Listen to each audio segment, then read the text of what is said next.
Chapitre 1.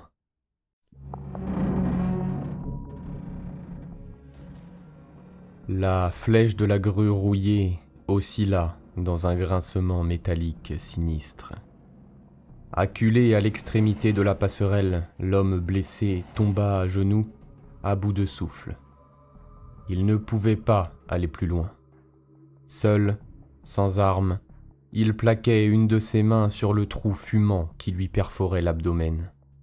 De l'autre, il tentait vainement de s'aider à garder l'équilibre. Il s'effondra à genoux en crachant des glaires ensanglantées. Son temps était compté. « En joue !» Le sergent aboya son ordre avec brutalité. Sa voix résonna étrangement au milieu du réseau de canalisation et de tuyaux asséchés qui les surplombaient.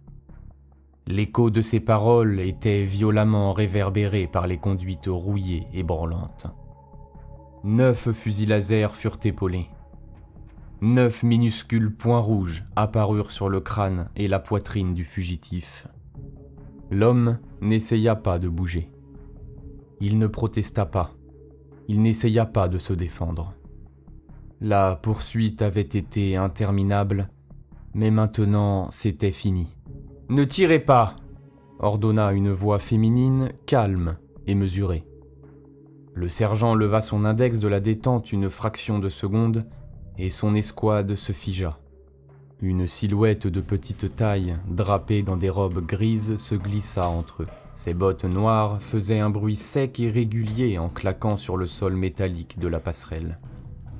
Même engoncée dans son armure de céramite, elle arrivait à peine à la hauteur des larges épaules du sergent, mais son attitude et sa prestance rayonnaient d'une autorité absolue. Elle allait tête nue, et une longue tresse noire veinée de mèches blanches battait son dos. Sous ses pieds, un vaste réservoir vide s'enfonçait dans les ténèbres. La cuve portait sur son flanc le symbole du rouage au crâne de triplex Phal, ainsi qu'un numéro d'identification propre au Mechanicus. Quelque part en contrebas, on entendait une masse de liquide bouillonné, siffler et clapoter. Mais la femme ne regarda pas en contrebas. « C'est terminé, Zeil, » dit-elle. L'homme ne répondit pas. Il toussa encore, sa respiration rauque et sifflante. Tout comme les bourrasques de vent aux relents ferreux qui empuantissaient l'air, son souffle flottait un instant puis s'évanouissait en montant vers le ciel aux reflets ambrés. « M'dame !» Le sergent restait en joue. Les plaques vertes de son armure étaient encrassées par le vent chargé de flocons de rouille, et son œil ne quittait pas le viseur de son fusil laser. Elle pouvait sentir sa tension, son besoin d'en finir une bonne fois pour toutes, ici et maintenant. Le lieutenant de l'escouade avait connu une mort indigne, à genoux. Dès le début, cette mission avait été parsemée de cadavres. Mais ce genre de pensée était secondaire pour elle. Elle fit un pas de plus en avant. Ses poings gantelés se serrèrent. Elle sentait sa chevalière mordre dans ses chairs. Elle répéta brièvement son ordre. « Je vous ai dit de ne pas tirer, madame. » Le sergent était un homme bien, solide. Elle sentit presque la pression qu'il exerçait sur la gâchette se relâcher à nouveau. Satisfaite, elle haussa la voix et laissa ses accusations retentir comme un hymne au milieu des canalisations rouillées. « Scaphdis Zeil, vous êtes un hérétique et un traître, et vous n'avez plus nulle part où vous cacher. Vous allez vous rendre, ou je vous fais jeter dans les eaux au-dessous, que leur acide vous dissolve vivant et ronge vos chairs jusqu'à ce qu'il ne reste rien de votre misérable carcasse. Vous implorerez ma pitié, mais je ne vous en accorderai aucune, Zeil. Il n'y aura pas de pitié pour vous. Repentez-vous dès à présent, et je vous permettrai peut-être un avenir au service de l'empereur Dieu. » Au loin, quelque part au milieu du chaos des raffineries, des machines et des couloirs retentirent des tirs et des bruits de cavalcade. On pouvait entendre les sifflements et les explosions des tirs de laser, des éclats de rire, ainsi que le bruit sourd de poings qui frappaient la chair. Mais le déchu et son accusatrice n'avaient d'attention que l'un pour l'autre. Zeil se redressa lentement et douloureusement pour s'asseoir sur ses talons. Sa main était encore posée sur son ventre et sa tête baissée. La femme sentit le sergent se tendre à nouveau. La méfiance et la colère se dessinaient sur la ligne de ses robustes épaules. Et pourtant, elle ne donna pas l'ordre de tirer. « Rendez-vous, Zeil !» dit-elle. L'écho des bruits de pas se fit entendre à nouveau, plus proche cette fois. Plusieurs soldats tressaillirent, mais les échos de la cavalcade les dépassèrent et s'éloignèrent rapidement. Alors, à l'autre extrémité de la grue, Scaphidius Zeil commença à se redresser. Lentement, il se releva. Il se déplaçait comme un acteur prenant le contrôle de la scène. 9 points lumineux suivirent ses mouvements. Il ne s'en souciait guère. Il ne prononça qu'un seul mot, dans un sifflement de pur mépris. « Inquisitrice !» Puis il éclata de rire. Lykéate. Il y a bien longtemps, c'était un monde forge, un monde d'industrie. En ce temps-là, Lykéate était une planète de raffinerie et de manufactorum, d'incinérateurs ferreux, de fournaises et de conduits de ventilation, son pouls mécanique pulsant au rythme d'une vivante machinerie. En ce temps-là, Lykéate grondait et tremblait, animée par le réacteur à fusion niché en son sein. Elle était gouvernée par son fabricator et regorgeait de technoprêtres, de transmécaniciens, de leximanciens et de technogures. En ce temps-là, des douzaines de petites lunes orbitaient autour de Lykéate. Chacune était riche de prométhium et de minéraux rares, percée de mines dans lesquelles d'innombrables serres exploitaient ses richesses. Des navettes et des transporteurs acheminaient ces minerais jusqu'à la surface de la planète où ils étaient testés, fondus et forgés avant d'être expédiés partout dans l'Impérium. Une fontaine d'abondance pour l'humanité tout entière, en ce temps-là. Mais les lunes de Lykéate avaient été exploitées jusqu'à épuisement. Ces aciéries étaient maintenant silencieuses et ces temples de la forge abandonnés à la marée grouillante de vermine, humaines comme Xénos, qui s'y étaient installés. La planète était devenue un siphon crasseux, un urinoir immonde au fond duquel se déversait un flot répugnant de damnés, d'hérétiques, de mutants et de cultistes. Tous ceux qui voulaient disparaître, et tous ceux qui n'avaient nulle part ailleurs où aller. Cependant, l'inquisitrice Istrix ne s'intéressait pas aux habitants de ce monde. Elle avait traversé sans peur ce flot d'immondices sans jamais se laisser tenir par sa crasse. Cette planète n'était qu'un cloaque répugnant et elle le purifierait dans les flammes de l'exterminatus. Mais chaque chose en son temps. Pour le moment, elle poursuivait un objectif plus élevé. L'inquisitrice était exclusivement concentrée sur sa proie. Elle l'avait poursuivie depuis Terra elle-même jusqu'à Saint-Ilia, dans les mines de Sophano Prime, puis jusqu'ici à la frontière la plus éloignée de l'Ultima Segmentum et du secteur Calixis. Et maintenant, elle l'avait enfin attrapé. Alors que l'homme blessé se remettait sur pied en titubant et que son rire résonnait comme le martèlement d'outils d'un âge passé, Istrix rendit grâce à l'empereur pour sa bonté. Sa longue chasse touchait enfin à son terme. « Inquisitrice, ricana-t-il. « Zeil, répliqua-t-elle. Minuscule silhouette, écrasée par le poids de toutes ces anciennes richesses, dorénavant mangées de crasse et de rouille. Vous n'avez plus nulle part où vous cacher. » Mais son rire ne fit qu'enfler. Même face à l'adversité, il demeurait bon comédien. Il claqua des doigts. Le sergent bascula en arrière en hurlant. Son fusil laser arrosa les canalisations en surplomb de rayons surchauffés. Le métal siffla, craqua, crissa et s'effondra enfin. Des débris s'abattirent autour d'eux en ricochant sur les flancs de la citerne avant de s'abîmer dans le liquide bouillonnant en contrebas. Le sergent tenait son casque à deux mains. Il s'effondra au sol, immédiatement pris de violentes convulsions. Ses pieds battaient les grilles métalliques en spasmes frénétiques. Le fracas était incroyable. À côté de lui, La caporale en second ouvrit le feu sur sa propre escouade.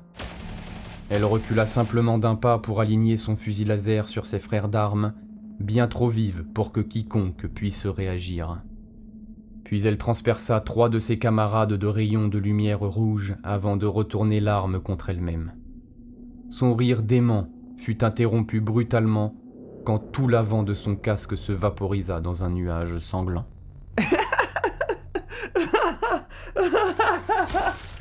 Son corps sans vie bascula par-dessus le parapet et disparut. Stoïque, le caporal aboya un ordre. 5 éclairs écarlates fusèrent en direction de la silhouette affalée contre la grue. Mais Zale était debout maintenant. Toute trace de ses blessures avait disparu et il bougeait de nouveau. Il bougeait vite. Sans cesser de rire, il fit un ample geste extravagant. Les forges se rallumèrent avec un rugissement. La chaleur monta à une vitesse stupéfiante, étouffante. Le caporal poussa un juron et recula d'un pas en se protégeant le visage de ses bras. L'air alentour vibrait d'éclats de lumière et une infâme puanteur flottait autour d'eux. Une odeur de fumée, de prométhium et de terreur. Dans cette atmosphère enfumée, la silhouette de Zale sembla vaciller et s'évanouir. Mais l'inquisitrice Istrix ne bougea pas. Elle scrutait les alentours, impassible, alors même que ses robes grises commençaient à prendre feu et que les armures crasseuses et usées des membres de l'Astra Militarum se carbonisaient en dégageant des volutes de fumée. Les soldats juraient et priaient.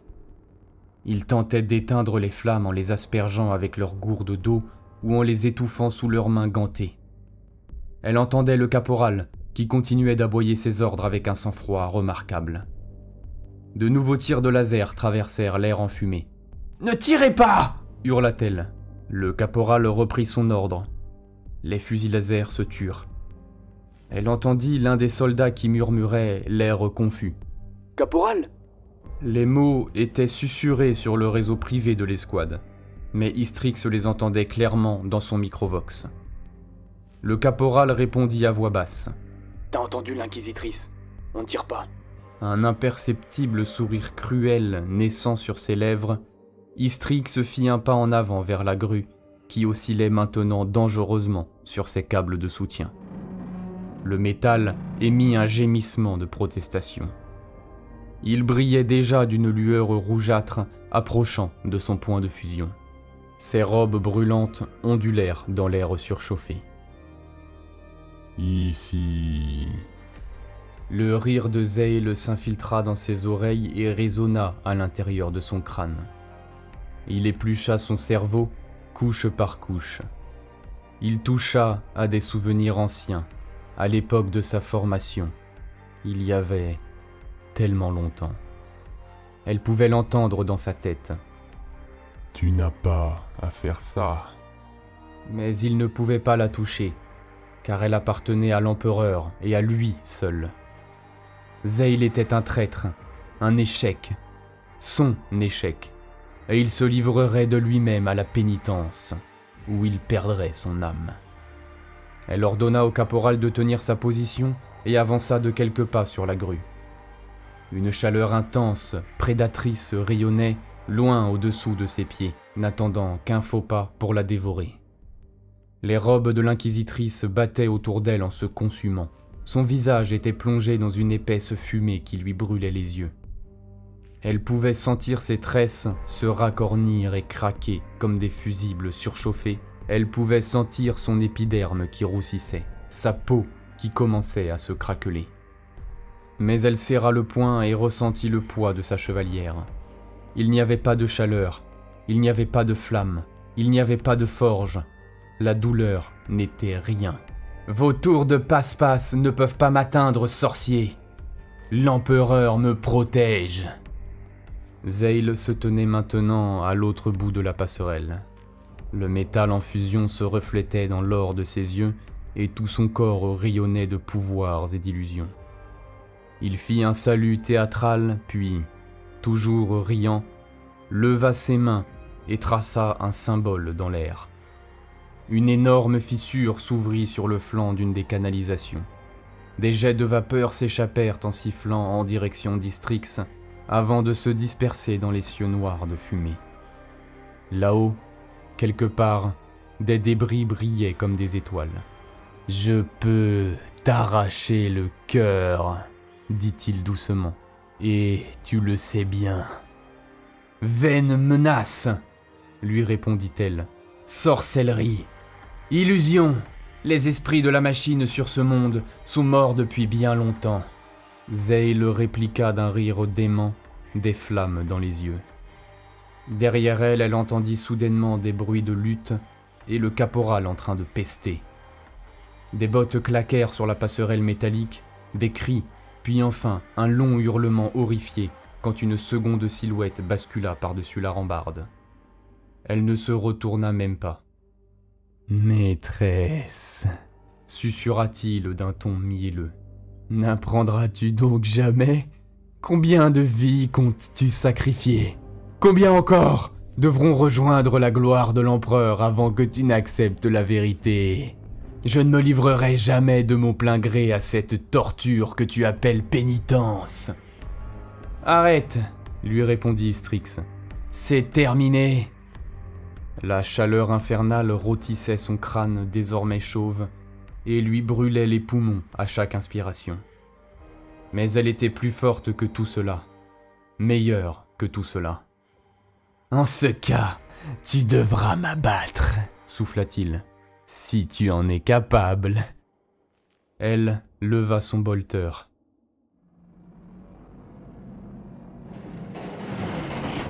Dans un grincement à déchirer les tympans, la structure de la grue s'effondra sous leurs pieds.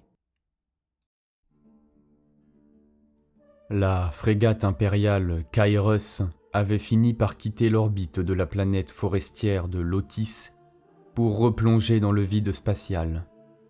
Ses astropathes l'avaient guidée à travers les remous de l'Empyréan et elle rentrait chez elle, sur Ophélia 7, auprès de la spire sacrée du couvent Sanctorum. Derrière les lourdes parois de revêtement blindés qui formaient la coque du Kairos, et protégés par ses boucliers Void et ses batteries d'artillerie, un espace d'une taille conséquente avait été aménagé comme un trou en plein cœur du navire. Son sol était recouvert de dalles de roc-béton, ses murs ornés de vitraux en plastiglas rétro-éclairés par des bandes de biolumènes.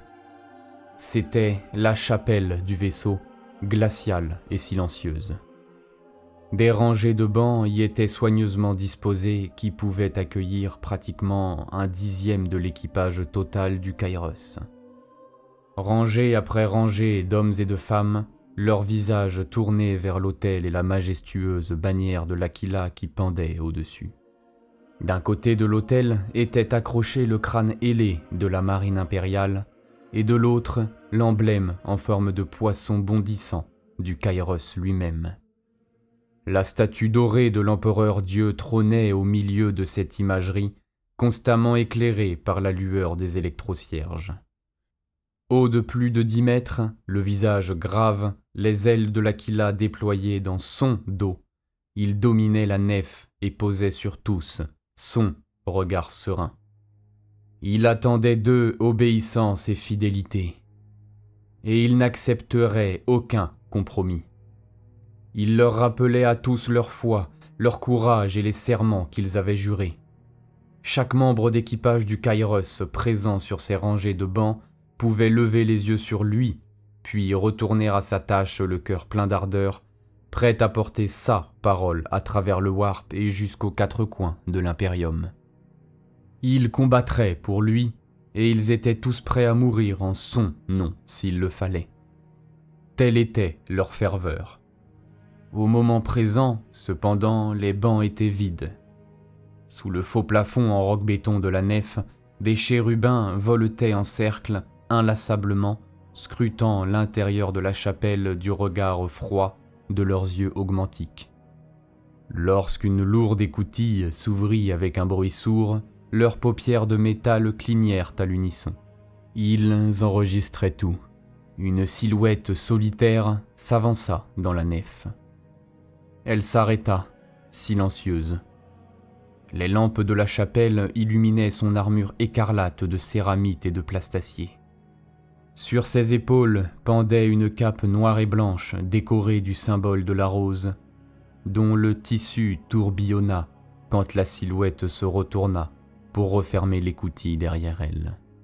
Elle portait un chapelet de perles d'adamantine et à sa ceinture pendait un bolter de catégorie Godwin d'Eaz, ainsi qu'une lourde et brutale épée tronçonneuse. Elle allait tête nue.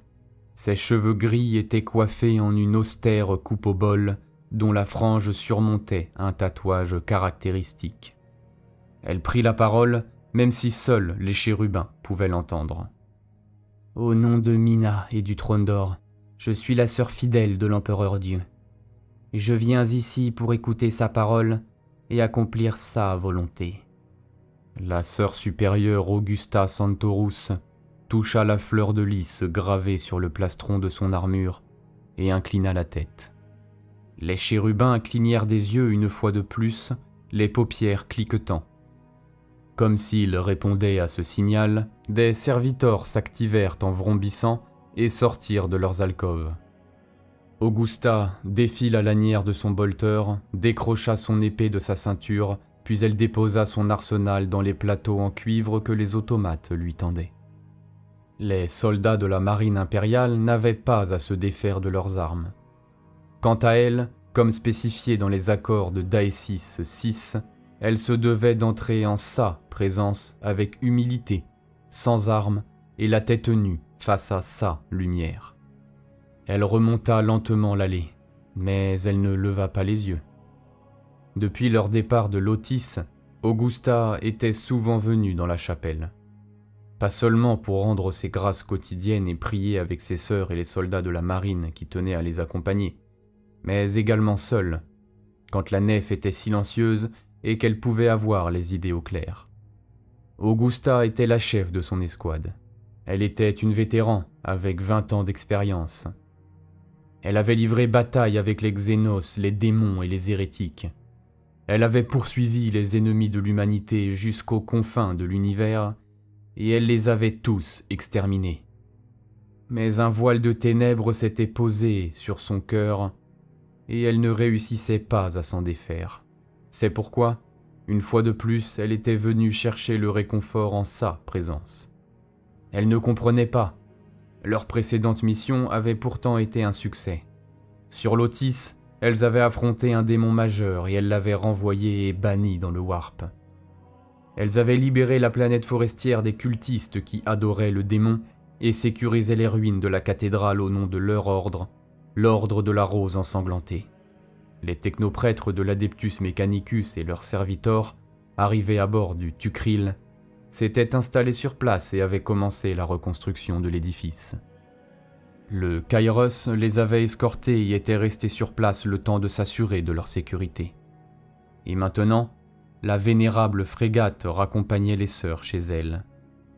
Le bruit de ses lourdes bottes résonnait encore dans la chapelle silencieuse quand Augusta arriva au banc de communion. Les chérubins, aux aguets, suivaient le moindre de ses gestes. Elle s'agenouilla et pencha la tête. Sa frange dissimulait son visage. Bien qu'elle l'ait vaincu, le démon de Lotis continuait à hanter ses cauchemars. Il avait infecté ses pensées, imprégné ses rêves de chaos et de ruines, de visions sanguinaires et effroyables. Encore maintenant, de longues semaines après l'avoir banni, Augusta et les membres de son escouade se réveillaient en nage en plein milieu du cycle nocturne avec pour seul salut de ferventes prières de minuit. Fortitudo est certa clara meo. Ma force ne fléchit pas, ma vision est claire. Augusta ne craignait pas les créatures conjurées par le Warp, et pourtant elle avait vu 2 des sœurs de son escouade mourir sur Lotis, sœur Kimura lors de la bataille contre les orques, et sœur Yatoya, sa fidèle assistante fendue en 2 par la hache du démon. Ses lèvres formaient les mots de la litanie du divin guide. Domine deduc, memi imperatoris. Guide-moi, mon empereur. Durant ses 20 ans de service, Augusta avait déjà perdu des soldats. Ses sœurs avaient péri, mais elles étaient mortes avec courage et honneur, et elles étaient maintenant assises à ses pieds. Levis mi, montre-moi la lumière. Mais les ténèbres ne se dissipaient pas. Elle se rappelait les paroles du chef des cultistes Sobul, l'homme qui avait invoqué le démon. « Je peux la sentir en toi, ma sœur. Je peux sentir ta colère. Laisse-toi aller en elle, jouis-en. Comme ta sainte avant toi, comme tout ton ordre en armure de sang, tu te délectes de la rage, de la fureur pure du champ de bataille. Ta place est là. Abandonne ta foi absurde et rejoins l'obscurité. » Pendant un instant, elle osa lever les yeux vers lui, auréolé par la lumière des électrocierges. Mais c'était trop dur. Son expression était trop grave, son jugement trop sévère. Elle était sa fille. Nul ne remettrait en cause sa foi ni ses armes. Elles étaient incontestables. La guerre était son art et son étude. La colère et les remords pouvaient être autorisés dans une certaine mesure, mais le manque de discipline ne l'était pas. Honteuse, elle baissa les yeux et vit le reflet de son armure d'un rouge sang sur le sol de roc-béton. Quelle que soit la nouvelle mission qui les attendait, elle émanait de sa volonté, et elle célébrerait son nom avec leurs hymnes, leurs épées et leurs bolteurs, comme elle l'avait toujours fait. « Nous sommes fortes, se dit-elle. Nous n'échouerons pas. » Néanmoins, alors qu'elle finissait de réciter sa litanie et qu'elle se remettait sur pied, elle s'interrogeait encore sur cette ombre qui s'était glissée si profondément en elle. Quelle influence aurait-elle sur son futur? Chapitre 2.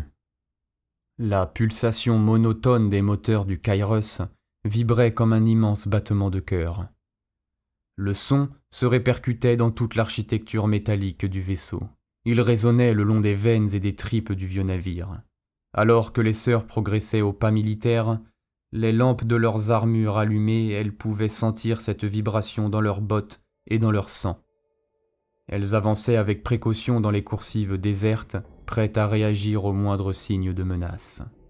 Il faisait noir ici dans les profondeurs du navire et l'air y était froid. Sœur Mélia Kalian grommelait des ordres dans le Vox. « Nous avançons jusqu'au croisement. Akemi, avec moi. Viola, Kaya. Progression standard, reconnaissance offensive. Restez vigilantes, mes sœurs. Nous ne savons pas ce qui rôde dans le coin. » Bolter à la main, la plus petite des silhouettes en armure fit demi-tour et vint se porter au niveau de Mélia. L'eau croupie qui inondait la zone lui arrivait jusqu'aux chevilles. Mélia prit le temps de vérifier la position des membres de son escouade, puis elle utilisa le thermographe de son affichage rétinien afin de détecter toute trace de chaleur qu'aurait émise un ennemi dissimulé dans la coursive ou ses conduites d'aération. Mais il n'y avait rien. « Kaya ? L'Ospex est dégagé, ma sœur, » lui répondit Kaya. « Aucun mouvement, pas de forme de vie. Même les rats ont évacué la zone. »« Ah, il y aura bien quelque chose pourtant, » marmonna Viola. « Silence, mes sœurs, » chuchota Mélia. « Concentrez-vous. Nous avons jusqu'à Compli pour accomplir cette mission, puis nous devons retrouver la sœur supérieure. » « Affirmatif. » L'éclairage du navire vacillait et papillotait. Une lampe juste en face d'elle clignota une dernière fois, puis s'éteignit pour de bon, créant une vaste flaque de ténèbres sur les eaux ridées. Deux des silhouettes en armure rouge pénétrèrent néanmoins cette zone sans que l'environnement hostile n'altère pour le moins leur impeccable discipline. Elles adoptèrent une progression de reconnaissance. En alternance, chacune avançait de 10 pas, puis posait un genou au sol en posture de tir, couvrant le déplacement de sa camarade. Mélia les observait en évaluant leurs mouvements. À la demande de la sœur supérieure, le capitaine avait fait évacuer tous ses serfs et ses serviteurs du pont inférieur. Mais Mélia, tout comme Viola, savait bien qu'il y avait quelque chose qui les attendait. Quelque chose. « Au rapport, » ordonna-t-elle.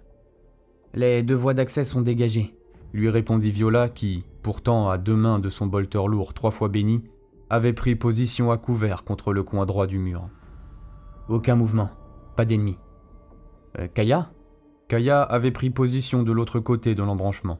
La luminescence de son auspex baignait la visière de son casque dans une lumière verdâtre. Il n'y a même pas un courant d'air. Nous sommes seuls ici-bas.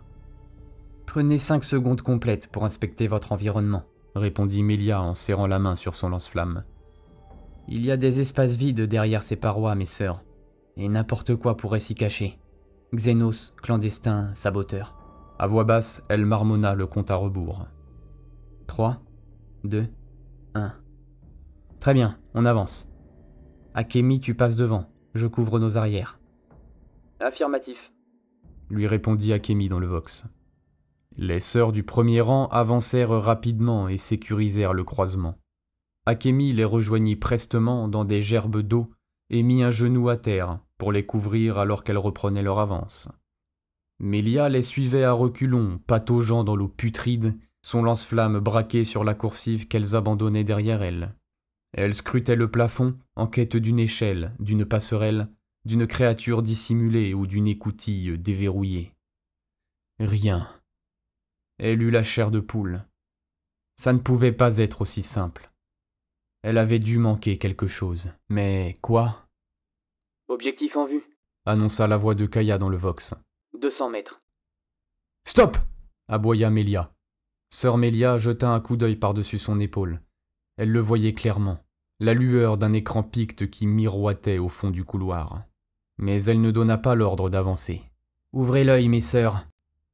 Plus vigilante que jamais, prête à réagir à toute embuscade, elle scruta encore une fois les environs, les lumières vacillantes, la passerelle de maintenance qui les surplombait, la ligne de petites conduites d'aération qui menait jusqu'aux capsules de sauvetage.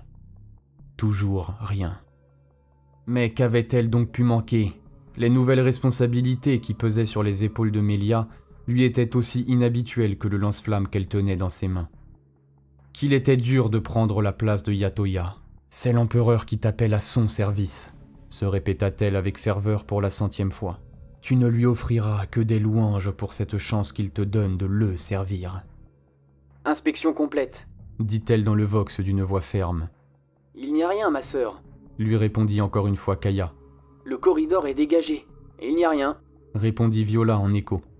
Soit, reprit Melia. Allons-y alors, mais lentement. Suivez le mur de gauche, mes sœurs, et restez en ligne de vue de la passerelle. Je veux qu'on vérifie chaque nacelle. Affirmatif. Avec des mouvements précautionneux, Kaya et Viola prirent le premier tournant à gauche. Elles progressèrent jusqu'à la première nacelle et s'arrêtèrent à sa hauteur. Mais sœur Akemi, la plus jeune de l'escouade et qui avait connu le baptême du feu sur Lotis, s'était arrêtée. Akemi ? La voix de Melia était douce dans le vox. Il y a quelque chose là-dedans, lui répondit-elle. Arrêtez-vous, aboya immédiatement Melia. Kaya et Viola s'immobilisèrent instantanément. L'Auspex était bien allumé et il rayonnait d'une lueur verte, mais son écran n'indiquait rien. Toujours rien, annonça Kaya. Même pas un ras d'égout. Viola, les deux mains sur son bolter lourd, fut parcourue d'un frisson qui fit tressaillir ses épaulettes bordées de givre. Lentement, Melia tourna sur elle-même, ses pieds clapotaient. Sa peau tremblait de tension. Elle inspecta les murs, les nacelles, la passerelle, la coursive tant devant elle que derrière, les entrailles frémissantes de la frégate. Qu'y avait-il là ? Qu'est-ce qu'elle n'avait pas remarqué ? Regardez là ! cria Akemi. Par le trône ! Jura Melia avant d'avoir eu le temps de s'en empêcher. Encore une fois ? C'était là, devant elle. Aussi humiliant qu'une gifle administrée à une novice, en face de la nacelle la plus proche, dissimulée derrière une gaine de canalisation, se trouvait une bombe à fusion désamorcée. Elle était presque invisible, peinte en noir et collée au mur par une attache magnétique. Un mot y était inscrit, avec l'écriture cursive sévère d'Augusta. Boum. « Par les yeux de Dominica !» jura une nouvelle fois Melia. Elle abandonna sa posture de combat et donna une grande claque sur le lance-flamme qui pendait à sa hanche. « Comment avons-nous fait pour la manquer cette fois-ci ?»« Nous sommes en plein dans sa zone d'explosion, » commenta Akemi avec regret. Un détecteur de mouvement s'est activé quand Viola est passée. Nous serions tous mortes. Ah, échec du scénario, déclara amèrement Kaya. Elle semblait surtout agacée par elle-même et lança un regard furieux vers son auspex. Mélia expira profondément, frustrée. « Mes sœurs, l'exercice est terminé, » annonça-t-elle. « Regroupez-vous sur mes coordonnées. Nous rédigerons le rapport et nous irons rejoindre la sœur supérieure dans la chapelle. » Viola se mit sur pied dans un cliquetis d'armure. « Je suis passée devant sans même la remarquer, » dit-elle en revenant sur ses pas pour inspecter la caisse métallique noire. « Akemi, comment as-tu deviné ?» Cette dernière décrocha la boîte du mur puis la retourna. Le chiffre 4 était inscrit au-dessous de l'explosif dans une écriture cursive aisément identifiable. C'est la seconde fois qu'elle tombait dans ce piège. « La sœur supérieure a tendance à reproduire le même schéma, » déclara-t-elle. « Je ne sais pas si c'est délibéré de sa part, mais elle nous tend toujours des embuscades dans des lieux similaires, à chaque fois. Et ce sont toujours des lieux de tension, des endroits où nous devons nous concentrer sur autre chose. Un croisement par exemple, ou un objectif qui accapare toute notre attention, comme des nacelles de sauvetage contre un mur. » Après un silence, elle ajouta à voix basse. « Je pense que c'est délibéré de sa part, et je pense que c'est cela qu'elle veut nous enseigner. Nous ne sommes pas juste ici pour identifier une menace. »« Nous sommes toujours confrontés à des schémas, » lui accorda Kaya. « Chaque sorte de xénos ou d'hérétique suit ses propres règles. Nous devons juste apprendre à les connaître pour pouvoir les anticiper. Ils nous l'ont appris à la Scola. Tu te souviens, Mélia ? La vieille Garvia nous disait toujours « Tout un operandus », finit Mélia. Elle retira son casque, révélant sa peau sombre et ses cheveux bruns coupés au bol, luisants de sueur. Sa chaude haleine se condensa instantanément en buée dans l'air glacial. « Trouve-le, et tu seras assuré de vaincre ton adversaire. » Tout en disant cela, elle ramassa l'explosif désamorcé et elle le broya entre les doigts de son gantelet métallique. « Très bien, mes sœurs. Il ne nous reste plus qu'à rédiger notre compte-rendu de mission. Nous devons analyser nos erreurs et comment nous... » « Oui, lieutenant ?» En entendant la surprise dans sa voix, les autres sœurs se retournèrent. Derrière elle, sa silhouette illuminée par les lampes vacillantes du couloir, un jeune officier naval se tenait immobile, attendant qu'elle le remarque. Sa présence semblait complètement déplacée ici-bas, avec son uniforme immaculé et son bas de pantalon impeccable détrempé par la fange. Quand Mélia se tourna vers lui, il parvint tout de même à effectuer un salut parfait, frappant sa poitrine du poing. « Mes sœurs, je suis désolé d'interrompre votre entraînement, mais le capitaine vous ordonne de le rejoindre. Urgence prioritaire. » Il ne voulait pas utiliser le Vox pour transmettre cet ordre. Une vague de surprise traversa l'escouade. Toutes les sœurs avaient maintenant retiré leurs casques et elles échangèrent des regards interrogatifs. Elles gardèrent néanmoins le silence. « Et pourquoi donc ?» demanda Mélia d'une voix circonspecte. « Le capitaine a... reçu de nouvelles instructions, mes sœurs, » articula laborieusement le jeune homme. « Et elles doivent être transmises de vive voix. » Viola écarquilla les yeux. Akemi fronça les sourcils. « Lieutenant, » reprit Mélia. « Le capitaine reçoit directement ses instructions de la chanoinesse de notre ordre, Delvorix Iant elle-même, et elle nous a ordonné de rentrer au couvent Sanctorum. » « Oui, ma sœur. Le capitaine sait bien tout cela, mais les instructions ont changé, » reprit l'officier, toujours raide comme un piquet, mais dont la voix se faisait de plus en plus suppliante. Son regard paniqué croisa celui de Mélia. « Vous êtes recherché par l'Inquisition. »« Nous sommes recherchés ?» siffla la sœur supérieure Augusta. Un aide de camp anémique était venu la chercher dans la chapelle pour la mener dans cette pièce où elle rayonnait maintenant d'une fureur à peine contenue. La présence imposante de la sœur en armure écarlate se faisait écrasante dans le bureau du capitaine. Son regard était aussi menaçant qu'un front d'orage. « Capitaine Mullier, j'ose espérer que vous n'accusez pas mon escouade. »« Non, ma sœur, bien sûr que non. » Le capitaine était un homme d'un âge vénérable, arborant une impressionnante paire de moustaches. Retranché derrière ses épaulettes dorées et son massif bureau, il tenait sa position, refusant de se laisser intimider. À ses côtés, son cerveau-crâne aux orbites scintillantes lévitait en silence. « Le terme est peut-être un peu mal choisi, » reprit-il en soutenant quelques secondes le regard gris acier d'Augusta.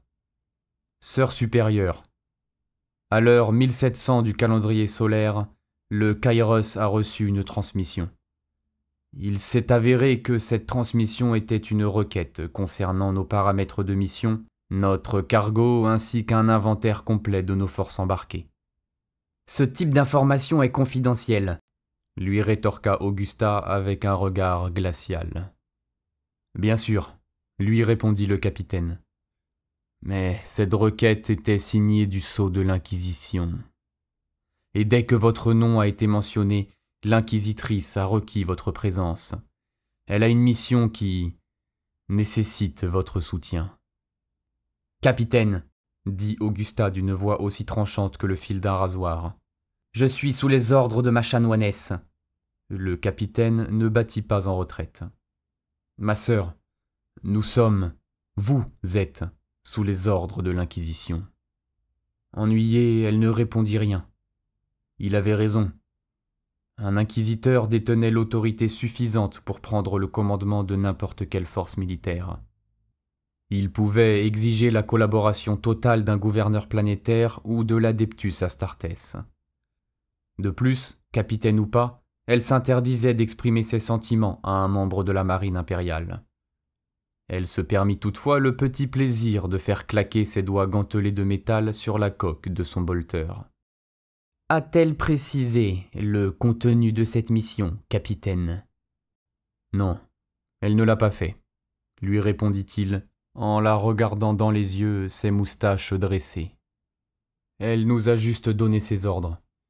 Nous avons reçu de nouvelles coordonnées, ma sœur, et nous sommes actuellement en train d'ajuster nos propulseurs à plasma. » Maintenant qu'il en parlait, Augusta remarqua le changement dans le ronronnement des moteurs du navire. Ce vrombissement perpétuel était en train de s'intensifier, tandis que les millions de tonnes du Kairos pivotaient avec la grâce solennelle de quelques immenses créatures marines. « Quelle est notre nouvelle destination ?»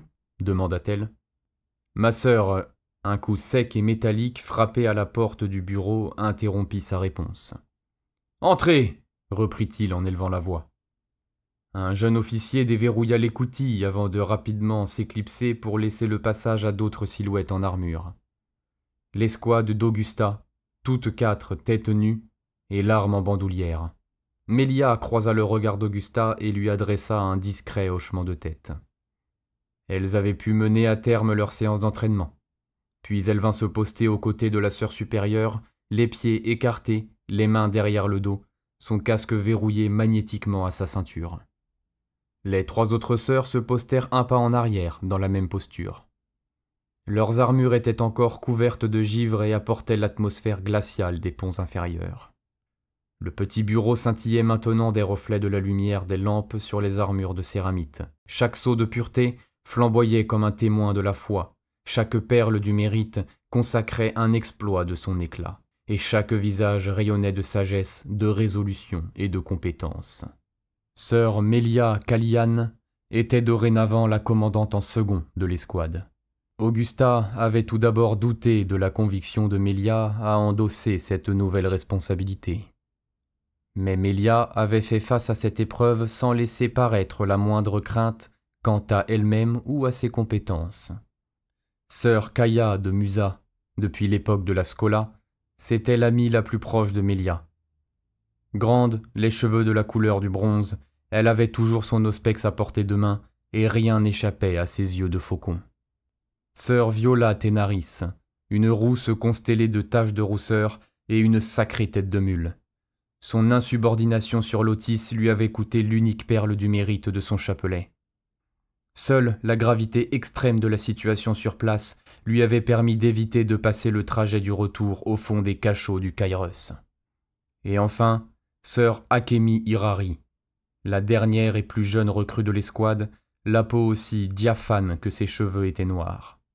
Akemi avait failli prêter serment à l'ordre de la plume, et son érudition éclipsait celle de toutes ses sœurs réunies.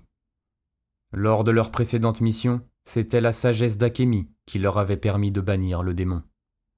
En les regardant, Augusta sentait une ferveur nouvelle gonfler son cœur, l'inondant de foi et de lumière.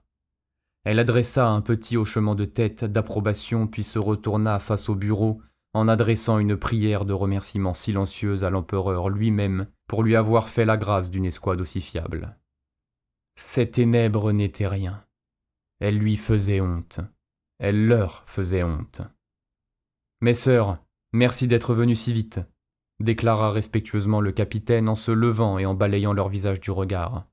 « Je sais bien que votre entraînement ne doit pas être interrompu, mais la situation est critique. »« Lieutenant, rompez !» Le jeune lieutenant salua puis sortit par l'écoutille qu'il referma derrière lui, puis verrouilla dans un bruit mécanique. « Il est bientôt l'heure des complis, capitaine », annonça Augusta. « Procédez à votre rapport. » Le capitaine se saisit de sa tablette de données et attendit que son écran de verre se recouvre entièrement de texte. Puis il soupira comme pour se donner du courage et commença son exposé. « Ma sœur supérieure, mes sœurs militantes, les ordres que j'ai reçus sont les suivants. Application immédiate. La sœur supérieure Augusta Santorus de l'ordre de la Rose ensanglantée doit ajourner toutes ses missions antérieures, réunir son escouade et rejoindre les coordonnées suivantes. Un déploiement opérationnel complet et en armes est requis. Des instructions plus détaillées seront transmises sur place. Ave Imperator. Il tourna la tablette dans leur direction pour leur permettre de la voir. Regardez, c'est signé du sceau personnel de l'inquisitrice Istrix, leur précisa-t-il. Viola commença à marmonner. Augusta la fit taire d'un regard. « Quelles sont ces coordonnées, capitaine ?» demanda Melia d'une voix douce et mesurée. « Nous pourrions au moins savoir où nous devons nous rendre. » Le capitaine se rassit et reposa la tablette sur son bureau. Il réfléchit un moment comme pour gagner du temps. « Nous sommes dans une zone de l'espace assez isolée, mes sœurs, » déclara-t-il enfin. « Ce qui est assez rare, et le Kairos est un bâtiment ancien. Il n'est pas équipé pour livrer des batailles d'envergure. Quand le Tukril a été déployé sur Lotis, nous avons été jugés tout juste capables de l'escorter. » Augusta l'observait attentivement, en se demandant où il voulait bien en venir. « Nous sommes probablement le seul navire qu'ils aient réussi à contacter de là-bas, » ajouta-t-il enfin. « Où est-ce, là-bas » demanda Melia d'une voix si douce qu'elle en devenait menaçante. Le capitaine se retourna vers l'écran Picte qui se trouvait derrière lui. Il afficha une image sur son moniteur. Autour d'un soleil rouge orbitait une planète solitaire entourée d'anneaux. L'écran zooma sur cette dernière. Il y a une étoile de catégorie 4 à 3 jours solaires de voyage du lieu où nous nous trouvons actuellement, mes sœurs. Autour de cette étoile orbite une seule et unique planète. Cette zone a mauvaise réputation auprès des navires du secteur, et c'est un endroit qu'ils évitent. On pourrait même parler d'un lieu maudit. » Melia fronça les sourcils quand le capitaine prononça ces derniers mots. Les 3 autres sœurs se rapprochèrent légèrement, leurs armures raclant les unes contre les autres. « Mes ordres ne me donnent cependant ni le luxe de spéculer, ni celui d'éviter ce lieu, » reprit le capitaine. « Ces coordonnées vous mèneront au dépôt 80.45 du Munitorum impérial, à la surface de la planète Lykéate. » Augusta cligna des yeux. Ce nom ne lui évoquait absolument rien. « Permission de parler, ma sœur ?» lança la voix d'Akemi. « Permission accordée. Capitaine, vous voulez dire Lykéate, comme dans décharge industrielle ?»« Ma foi, c'est une description assez appropriée, » lui répondit le capitaine. « Lykéate est un surnom, de l'argot local si vous voulez. Sur les cartes, la planète s'appelle Vastum. Regardez sur l'écran. C'est un monde forge, fondé durant l'ère de la rédemption par l'Adeptus Mechanicus. Il avait une incroyable productivité et servit, entre autres, à soutenir la croisade de Macarius. « Mais ce n'est plus le cas ?» demanda Augusta. Elle sentit les autres sœurs qui se raidirent. Certaines d'entre elles avaient déjà fait l'expérience d'affronter des machines mortes vivantes, et cela ne leur rappelait pas de bons souvenirs. Mélia indiqua la trajectoire en ellipse de la planète sur l'écran. « Qu'est-ce que c'est que cet anneau, capitaine? Des débris? Un système de défense ?» Il y a plus de 300 ans, l'Ikeat avait plus d'une vingtaine de satellites naturels, lui répondit le capitaine. Les plus grandes faisaient plus de 3000 km de diamètre, à peu près à l'époque où le duc d'acier Glevan attaqua Bastum et toutes les ressources présentes sur ces lunes avaient été extraites. Elles étaient devenues stériles. Il interrompit son récit un instant, puis reprit avec un sourire sinistre aux lèvres. Mais vous connaissez le Mechanicus. Ils détestent le gâchis. Ils ont placé des explosifs au cœur des satellites et les ont fait exploser pour être sûrs de pouvoir récupérer tout ce qu'ils avaient à offrir. Les plus gros débris ont été remorqués et le reste est maintenant en orbite autour de la planète, conclut Mélia. Un anneau de débris. L'écran zooma, mettant en avant les débris. Augusta pouvait sentir la concentration d'Akemi en train de mémoriser tous ces détails. « Il y a quelque chose que vous ne nous avez pas dit, capitaine, » déclara Augusta. « Pourquoi les navires évitent-ils ce monde s'il est mort depuis si longtemps ?»« Ce monde n'est pas mort, malheureusement, » lui répondit le capitaine avec un sourire sans joie. « Seuls les esprits des machines ont trouvé le repos. Je suis au regret de vous informer, mes sœurs, que l'Ikeat est bel et bien vivante. Et la première des difficultés va consister à vous amener à sa surface. » Chapitre 3. À l'arrière du transporteur de classe Aquila, la grille du Vox grésilla. Or, renfort, urgent. Les 5 sœurs de l'escouade d'Augusta étaient assises dans la vénérable navette de débarquement, en armes et armure complète et solidement sanglées à leur fauteuil. Le transporteur avait l'allure d'un vétéran fatigué. Les tentures et le trône de commandement qui l'ornait autrefois avaient été retirés et le dôme d'observation situé au-dessus de la tête des passagers avait été condamné depuis fort longtemps. La seule lumière dans la soute provenait de minuscules hublots au double vitrage de plexiglas. Cet avion avait de toute évidence connu de nombreuses aventures, sans doute plus périlleuses qu'un simple débarquement de personnes d'importance dans une zone critique. Mélia, assise à côté d'Augusta au premier rang, se pencha en avant. « Pilote, pouvons-nous aller nous renseigner sur la source de ce signal ?» Le pilote lui répondit via la grille Vox d'une voix polie mais ferme. « Ma sœur, nous sommes sur le point de pénétrer dans le champ de débris et notre trajectoire a été calculée au millimètre près. Si nous voulons arriver à temps sur la planète pour votre rendez-vous, nous ne pouvons pas nous permettre ce genre d'escapade. » Mélia se rassit dans son fauteuil, l'air renfrogné. La nouvelle commandante en second de l'escouade avait reçu une formation de sœur hospitalière et elle avait passé du temps au sein de l'ordre de la Sérénité. Sa tendance à la compassion pouvait être à la fois une bénédiction et un défaut.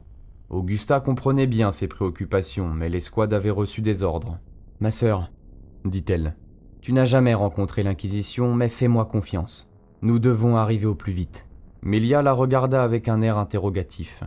Augusta reprit alors la parole, parlant plus fort afin que les autres puissent également l'entendre. « Je ne le dirai qu'une seule fois, et je serai brève. Je me souviens de quand l'inquisiteur Tucius et ses troupes de choc étaient venus sur la planète Lyca pour enquêter sur l'archidiacre. Ils utilisent la terreur comme une arme et l'autorité comme une bannière. Et ils n'ont de compte à rendre qu'à l'empereur en personne. Je ne sais rien sur Istrix elle-même, si ce n'est qu'elle est une servante bénie de l'empereur et une expression de sa volonté faite manifeste. La servir est un grand honneur qui nous est offert. »« Affirmatif, ma sœur, » lui répondit Mélia avant de se caler dans son fauteuil et de murmurer une prière. La grille Vox grésilla une fois de plus. « Nous pénétrons le champ de débris.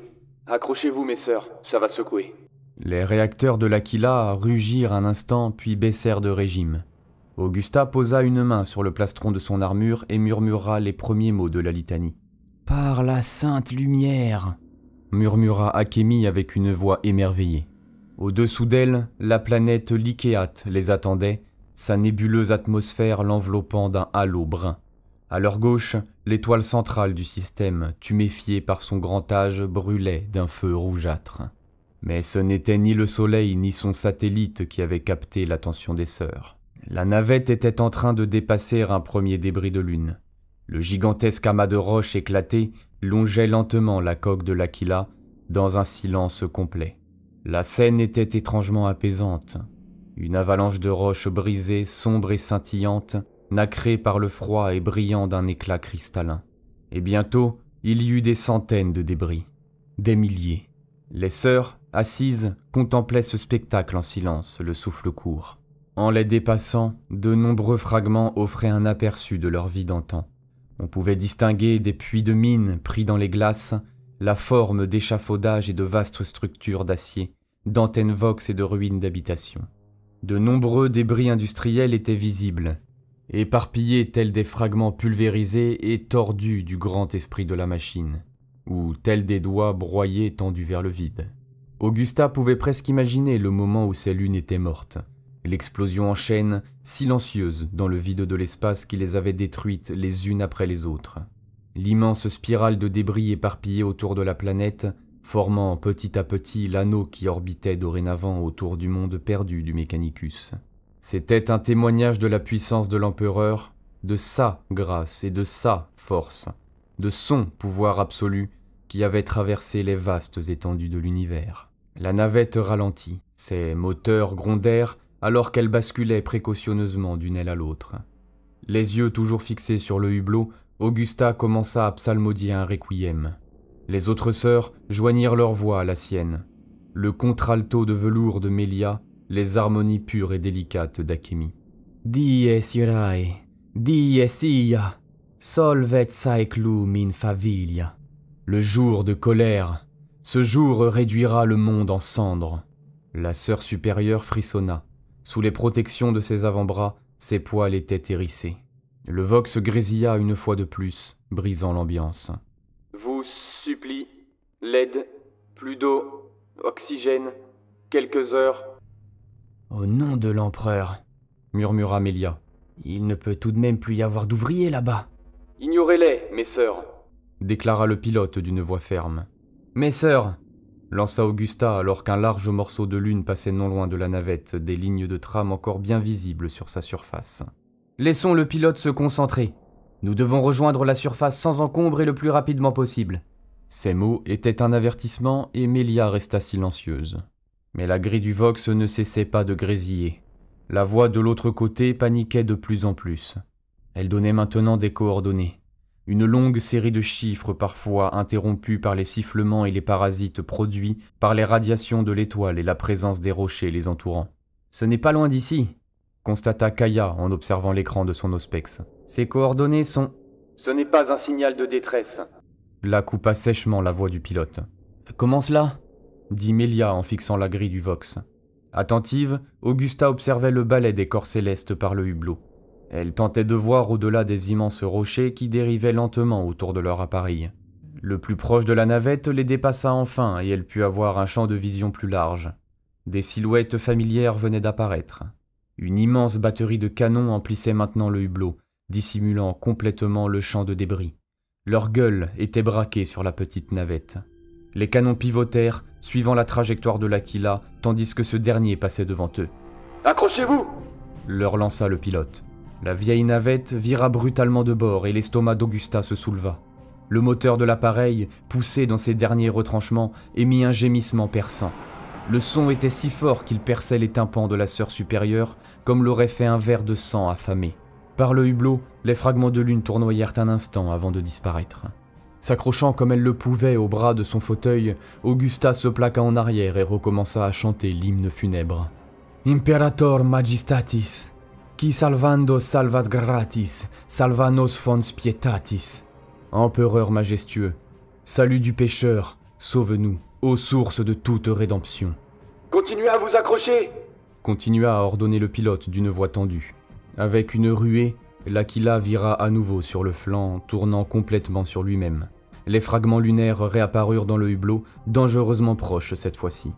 La sœur supérieure serra encore plus fort les accoudoirs tout en continuant de prier. Elle ne craignait pas la mort sur le champ de bataille.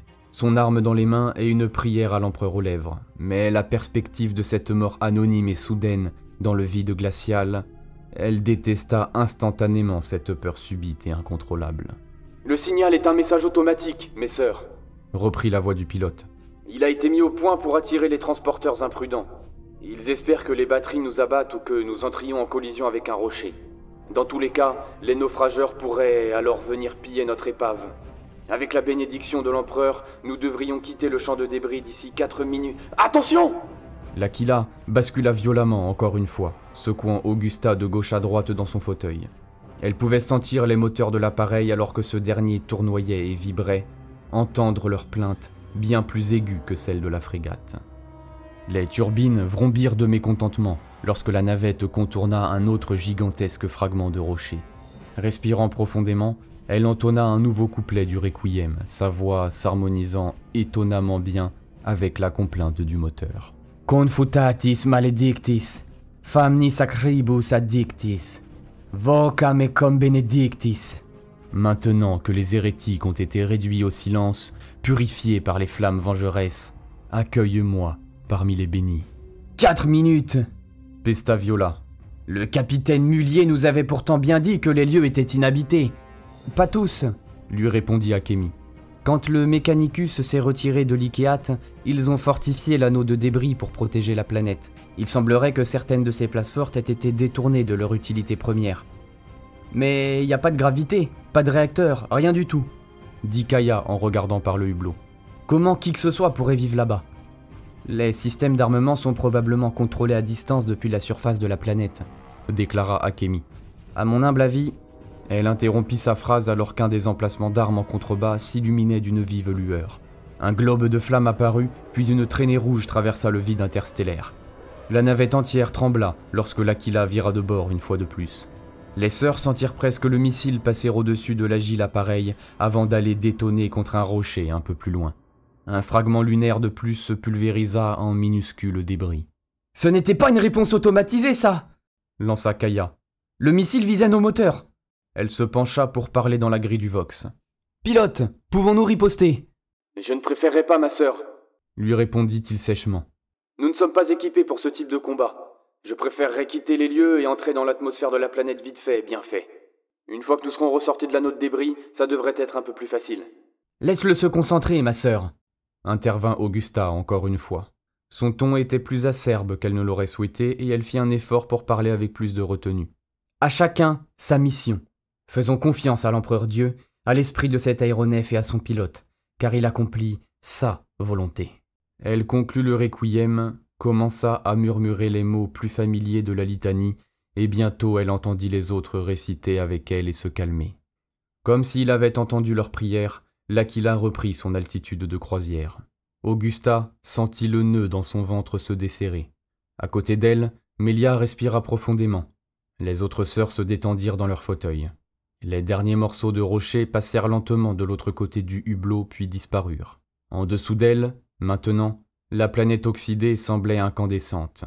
Les moteurs de l'Aquila rugirent et l'appareil reprit de la vitesse. Bientôt, elles sentirent la navette trembler et vibrer alors qu'elle pénétrait l'atmosphère supérieure de la planète. Et, lentement, tel un éclat de lumière céleste se détachant des cieux, l'Aquila entama sa descente vers le sol. Sœur supérieure Augusta Santorus. L'inquisitrice Istrix détachait lentement chaque mot, comme si elle prononçait un jugement glacial et sans merci. C'est certainement l'empereur lui-même qui vous a fait voyager si près de ma position. Sa voix légèrement ironique résonna parmi les étagères métalliques vides qui les entouraient. La corrosion et la rouille de siècles d'abandon étaient omniprésentes dans la pièce, du sol jusqu'au plafond perdu dans les ténèbres. Les portes de la zone de chargement de l'ancien dépôt du Minitorum étaient maintenant refermées. Le site était assez vaste pour accueillir le transporteur de classe Aquila, mais assez petit pour être défendu efficacement par les troupes qui escortaient Istrix. En son fort intérieur, Augusta félicitait l'inquisitrice pour avoir choisi ce lieu pour leur rendez-vous. Rien ni personne ne pourrait les atteindre.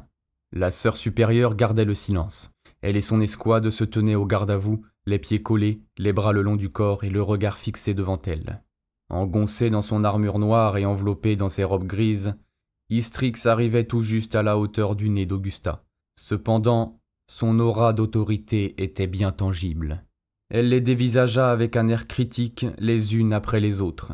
Ses étranges yeux vert pâle se posèrent sur les stigmates qu'avaient laissés les démons de Lotis sur les armures des sœurs, sur les sceaux de pureté, sur les perles du mérite, sur les filigranes sophistiquées qui recouvraient le bolter lourd 3 fois béni de Viola. Elle les inspectait, comme si elle cochait des cases sur une liste. « L'ordre de la rose ensanglantée », reprit-elle d'une voix lourde de menace. « Des suivantes de Sainte Mina, un des plus jeunes ordres militants fondés par Daesis IV. Votre ordre s'est forgé une impressionnante réputation martiale, sœur supérieure. Vous êtes réputée pour être aussi féroce avec votre glaive que fervente dans votre foi. Est-ce bien vrai ? » « Par la volonté de l'empereur, » répondit Augusta tout en continuant de regarder fixement devant elle. « C'est bien, » approuva Istrix. « Votre courage vous fait honneur. » Un grand jeune homme en uniforme vert et beige du militarum accompagnait l'inquisitrice. Il avait la peau sombre et portait un brassard à 2 bandes, mais sa tenue était trop abîmée et sale pour que l'on puisse distinguer son insigne de régiment. D'après l'état général de son équipement, il devait être déployé sur place depuis quelque temps déjà. « Je connais votre chanoinesse, » affirma Istrix. « Le capitaine Mullier lui transmettra mes ordres. Ici-bas, mettre en place des communications extraplanétaires sécurisées peut être problématique. » Elle esquissa un petit sourire glacial. « Pour cela, il me faudrait utiliser la force ou déployer d'importants moyens financiers. Or, jusqu'à récemment, ma présence a été discrète, par nécessité. » Le caporal continuait de fixer ses bottes. « Très bien, mes sœurs. Repos et soyez attentives. » Le briefing de l'inquisitrice fut court. Elle leur expliqua que l'Ikeat tenait plus de la fosse d'Aisance que de la planète, un égout, un siphon répugnant. La surface de la planète était recouverte à 95% d'océan, polluée par des siècles d'effluves industriels. De vastes édifices de plastacier et de ferro-béton avaient été construits au-dessus de ces eaux pour supporter le réseau de structures et de machinerie du Mechanicus, fourneaux, régulateurs et incinérateurs. Il s'étendait sur des milliers de kilomètres en une interminable ville industrielle et ouvrière à l'échelle d'une planète. Autrefois, cette ville fourmillait de servitors et de technoprêtres. Mais le Mechanicus avait quitté ce monde. Une fois les lunes détruites, ils avaient récupéré tout ce qui pouvait avoir encore un peu de valeur à la surface de la planète, puis ils avaient prononcé les derniers rites de l'Omnicia, et ils étaient partis, laissant l'Ikeat mourir. Et pourtant, leur expliqua Istrix, aucun recoin de l'Imperium, aussi obscur soit-il, n'est jamais exempt de la présence obstinée des hérétiques. Il y avait maintenant près de 200 ans, le navire cargo Egestes s'était montré trop curieux et s'était approché juste un peu trop près de la planète. Endommagé en traversant le champ de débris, il avait dû se poser en catastrophe à la surface de la planète. C'est ainsi que l'Ikeat avait pris un nouveau départ. Le navire avait à son bord le questor hérétèque Vius et ses innombrables servitors et esclaves. Vius était très intrigué par cette planète qu'il venait de découvrir. Il décida donc de l'explorer minutieusement afin de retrouver chaque machine perdue et chaque fantôme de données sur lesquels il réussirait à mettre la main. Sous la direction acharnée et méthodique de leur maître, les servants de Vius s'essaimèrent partout sur le globe, explorant, excavant, reconstruisant. Ils ranimèrent l'étincelle de vie au cœur des réacteurs à fusion, ils s'installèrent dans les habitations que le temps avait épargnées et remirent en fonctionnement les infrastructures encore utilisables. L'antenne Vox de la planète fut réparée et reconditionnée. « Venez à moi !» Voilà le message que les flux de données de Vius se mirent à émettre dans le vide spatial. « Venez à moi et je vous offrirai un nouveau départ. » Augusta écoutait attentivement l'exposé méticuleux d'Istrix. Elle remarqua néanmoins l'ombre qui passait par moments sur le visage du caporal. Par l'empereur, il n'était guère plus qu'un enfant. Il était si jeune avec son air de chien battu et son équipement usé. Elle ne put s'empêcher de se demander qu'est-ce qu'il faisait là. « Êtes-vous déjà allé sur un monde renégat, mes sœurs ?» demanda Istrix. « Un monde où la lumière de l'empereur n'a pas seulement été perdue, mais a été sciemment rejetée. La question de l'inquisitrice était purement rhétorique et elle reprit son monologue sans laisser aux sœurs le temps de répondre. Vous vous demandez sûrement pourquoi ce monde n'a pas encore été purgé. Et je vous le dis, le jugement dernier s'abattra bientôt sur lui, mais pour l'instant, sa présence doit être tolérée car il abrite un prix d'une valeur inestimable. L'expression du caporal changea brutalement, même s'il maintint sa posture au garde à vous. Le caporal Morse est un jeune homme d'un très grand courage, reprit l'inquisitrice en pointant le soldat du doigt. Il a vu toute son escouade mourir autour de lui en hurlant de terreur, mais lui n'a pas flanché. Il mérite votre respect, mes sœurs, et ce monde aussi. Il est hors de question que vous sortiez d'ici en mitraillant tout ce qui bouge. De toute façon, vous n'auriez plus de munitions bien avant d'arriver à court de cibles à abattre. C'est bien clair ? Vous ne ferez pas de purge avant que je n'en donne l'ordre. La froide retenue dans la voix de l'inquisitrice semblait par moments prête à craquer, mais Augusta n'aurait pas su dire pourquoi. Un sifflement dans son oreille lui indiqua qu'une des sœurs de l'escouade avait allumé son microvox. Mais la sœur qui avait été prête à parler changea d'avis et ne prit finalement pas la parole. « Oui, madame, » répondit Augusta. « C'est parfaitement clair. Je suis bien contente de l'entendre. » répondit Istrix qui avait retrouvé son ton pince sans rire et son humour grinçant. « Pour l'instant, nous sommes en sécurité. Ma navette est à l'abri dans ces lieux et ce bâtiment ainsi que les environs proches ont été sécurisés. Mais dès que nous quitterons ce site, mes ressources seront extrêmement limitées. L'Ikeat est un monde sans foi ni loi, mes sœurs. C'est un monde de pirates, de trafiquants, de gangsters, peuplé d'humains et de xénos, de cultistes, de sorciers et de psykers. Il n'y a pas d'ecclésiarchie ici, pas de gouverneur, pas de jolis petits carillons pour vous rappeler quand vous devez faire vos prières. Ici, c'est la loi du plus fort qui règne. La puissance, la richesse, la ruse, la force et la réputation sont les seules lois. Bien que j'aie tenté de voyager ici incognito, on a déjà tenté de m'assassiner plusieurs fois. Ses yeux brillèrent un instant. « Bien sûr, » reprit-elle, « ces tentatives ont été dignement récompensées. Mais avec vous à mes côtés, je vais maintenant pouvoir utiliser une approche un peu plus directe. » Elle garda le silence quelques instants, perdue dans ses pensées. « J'ai une question, inquisitrice, » dit Augusta. L'inquisitrice hocha la tête et la sœur supérieure reprit. « Qu'est-ce que vous cherchez ?» L'inquisitrice ne répondit pas tout de suite. Ses étranges yeux pâles se plissèrent. « Vous vous demandez pourquoi je ne mets pas à mort ce monde agonisant ?» dit-elle avec un sourire glaçant. « Votre réputation n'est pas usurpée, sœur supérieure. » Tout à coup, on entendit le son de pistons hydrauliques et des cris et des tirs de laser résonnèrent. Des hurlements. Viola sursauta et saisit son bolter lourd, mais les sons s'éloignèrent et finirent par disparaître aussi soudainement qu'ils étaient venus. « Comment vous sentiriez-vous, ma sœur, si l'une des membres de votre escouade venait à vous trahir ?» demanda l'inquisitrice. Augusta resta bouche bée. La question l'avait prise par surprise. C'était tellement choquant, tellement impensable. L'idée même que cela puisse arriver lui semblait blasphématoire. Elle ne pouvait penser à aucune réponse qui ne fût un refus brutal d'accepter les paroles de l'inquisitrice. Quelle que soit sa réponse, elle relèverait de l'insubordination. « Madame, » réussit-elle à dire.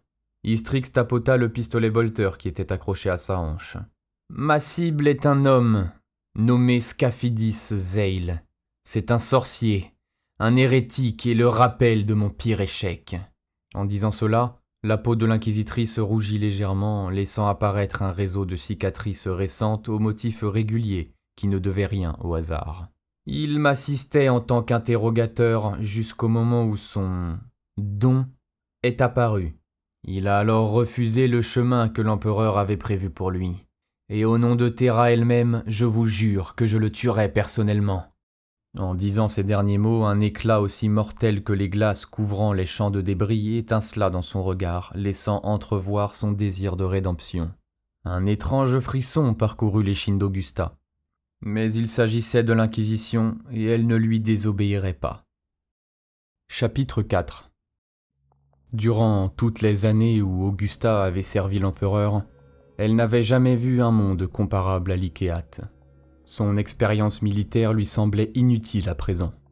Comment effectuer ici des reconnaissances en force ou des avancées stratégiques? Son environnement était formé d'une suite d'extensions et de plateformes rongées par la corrosion, surplombant des eaux polluées et acides qui léchaient en sifflant des colonnes de soutien branlantes. En regardant en contrebas de la plateforme, elle n'avait nul besoin de son auspex pour savoir qu'en cas de chute, elle irait directement rejoindre le trône d'or. L'inquisitrice, par contre, n'accordait aucune attention aux eaux crasseuses. Elle semblait ignorer la peur et la seule émotion qui s'exprimait parfois sur son visage était le mépris. Elle avait donné quelques ordres succincts à ses troupes et avait réquisitionné Sœur Kaya comme aide personnelle et garde du corps. Puis elle était tout simplement sortie comme si elle était le propriétaire des lieux. Augusta l'avait suivie, les yeux fixés sur sa silhouette raide en robe grise. Les pensées de la sœur supérieure étaient troublées, même si elle avait du mal à mettre le doigt sur ce qui la mettait mal à l'aise. Peut-être que c'était juste l'atmosphère de cette planète. Une fois à l'extérieur du bâtiment, l'air était épais, brun et froid. Alors qu'elle s'éloignait de leur base et qu'elle s'enfonçait plus en avant dans le réseau d'escaliers en fer rouillé, le vent se leva et fit chanter et craquer les échafaudages. De la poussière métallique venait obscurcir les optiques de son casque et elle devait continuellement les essuyer. Istrix en tête, elles progressèrent en silence en double file. Le sol des plateformes gémissait et s'effritait sous leurs pas. Sur le Vox, Akemi leur conseilla de ne pas marcher en rythme afin d'éviter que l'impact cadencé de leurs pas ne fasse s'écrouler la structure rouillée et ne les jette dans les eaux en contrebas. De temps à autre, elles apercevaient des corps à moitié décomposés flottant dans l'eau, tels de silencieux avertissements. Augusta progressait avec vigilance, son bolter en main. Dans son armure écarlate, elle se sentait vulnérable, exposée à des attaques pouvant survenir de tous côtés. Les sites propices à une embuscade étaient légion autour d'elle. Des volets de marche et des passerelles, des canalisations et des grues, des treuils, des rails et des bennes, des transporteurs de fret rouillés. Et quand elle levait les yeux, elle pouvait voir de minces bandes de ciel brun, crépusculaire et le miroitement du champ de débris illuminé par le soleil mourant. Tout cet endroit sentait la décomposition, comme s'il avait détourné son regard de ce lieu et l'avait laissé là à agoniser. A spiritu dominatus. Elle commença à fredonner doucement la litanie sur le réseau Vox. Les autres chantèrent avec elle et leur ensemble harmonieux s'éleva comme le chant du vent au milieu des canalisations. Il était ici. Il n'était jamais parti. Derrière les sœurs suivaient les pas lourds du caporal Morse et des 3 autres survivants de son escouade. Rufus, le Medicae, aux sourcils bruns barrés d'une large cicatrice, Lucio, un petit blond aux yeux azur, et enfin Adrienne, une grande femme élancée à la peau noire. Ils étaient tous à la fois extrêmement jeunes et affreusement sales. Néanmoins, ils avançaient prestement, alertes, et leurs armes prêtes à tirer. L'inquisitrice avançait droit devant, sans prendre la peine de se retourner. Elle les menait sans l'ombre d'un doute ou d'une hésitation. Elle marchait droit devant elle comme si l'empereur lui-même l'avait ordonné. Lors du briefing, elle ne leur avait donné que le strict nécessaire en matière d'instruction. Et elle ne leur avait confié pratiquement aucun détail concernant le déroulement de l'opération. Ils devaient localiser le sorcier et personne ne devait ouvrir le feu sans son autorisation. C'était tout. Ce manque d'informations était inhabituel et déconcertant, mais Istrix était la volonté de l'empereur et elle agissait en son nom. Augusta n'avait pas à questionner ses décisions. Domine, libra nos. Les mots de la litanie s'écoulaient, purs comme la foi dans l'air couleur ambre.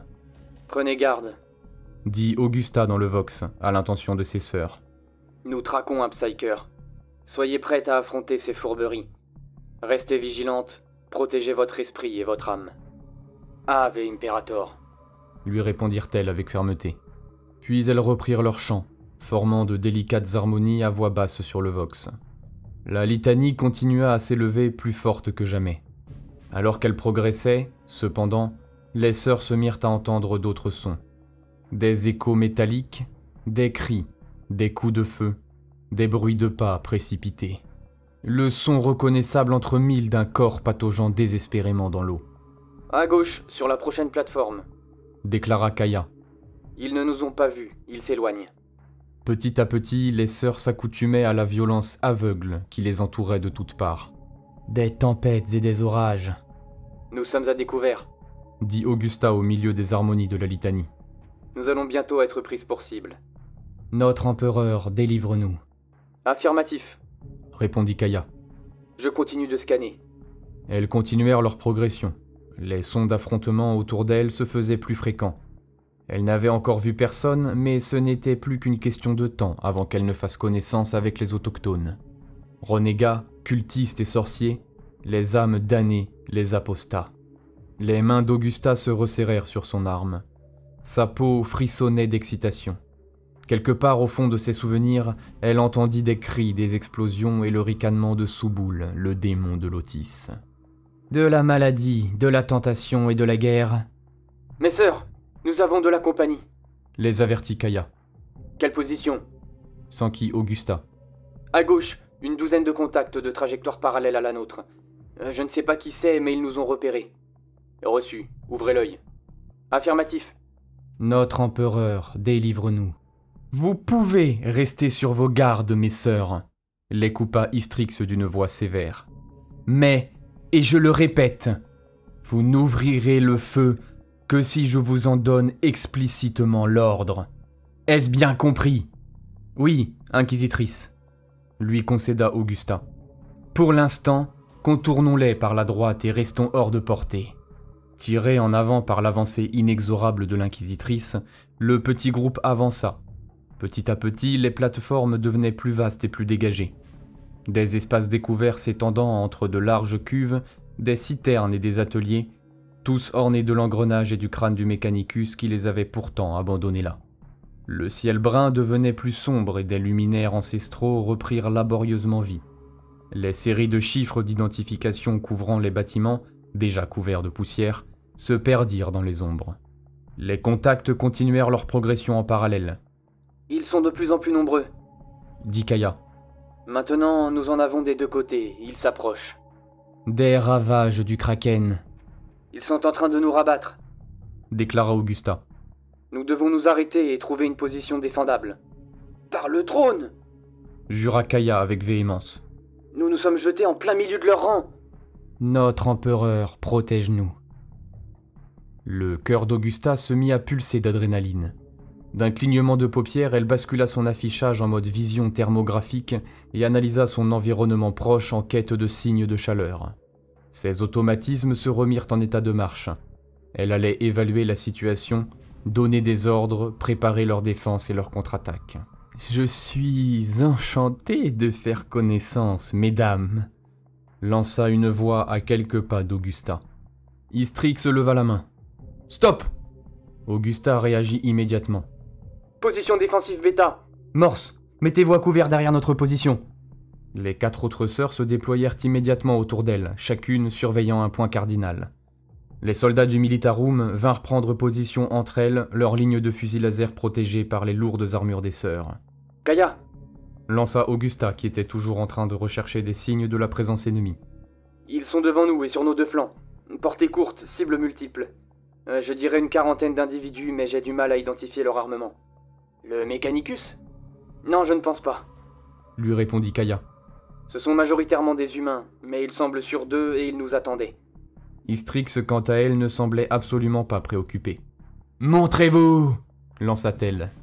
On lui répondit par un reniflement et un unique point rouge apparut sur sa poitrine. Il provenait de sous la plateforme. Elle le regarda comme on remarquerait un insecte. Son bolter à la main, attendant l'ordre de tirer, Augusta continua à observer les alentours, rassemblant toutes les informations possibles. La plateforme sur laquelle il se tenait était dégagée et relativement isolée. Elle était entourée par les eaux noires, mortelles et infestées de détritus de ce monde. En face d'elle, la zone devenait plus étroite et menait un unique passage. C'était un étroit couloir métallique bordé d'un côté par un large conteneur rouillé et de l'autre par une haute pile de caisses de rangement. Une énorme grue surplombait l'espace où ils se trouvaient. Ce lieu avait été choisi pour leur tendre une embuscade, c'était évident. Si jamais cette grue venait à s'écrouler, la plateforme entière s'effondrerait dans les eaux toxiques. Des blasphèmes des damnés. La sœur supérieure retint son souffle, tout en continuant à chanter la litanie. Les mots étaient aussi puissants que le bolter dans ses mains. Elle se tenait prête. Elle repérait déjà les points d'évacuation possibles, les lignes de tir, ainsi que les signaux thermiques trahissant la présence de leurs assaillants. Elle pouvait sentir leur enthousiasme malsain, sentir la corruption qui imprégnait ce lieu. Elle rampait sur sa peau comme une infection. « Notre empereur, délivre-nous !» Sa colère et son envie d'ouvrir le feu étaient fortes. Sa motivation était pure, dénuée de tout doute.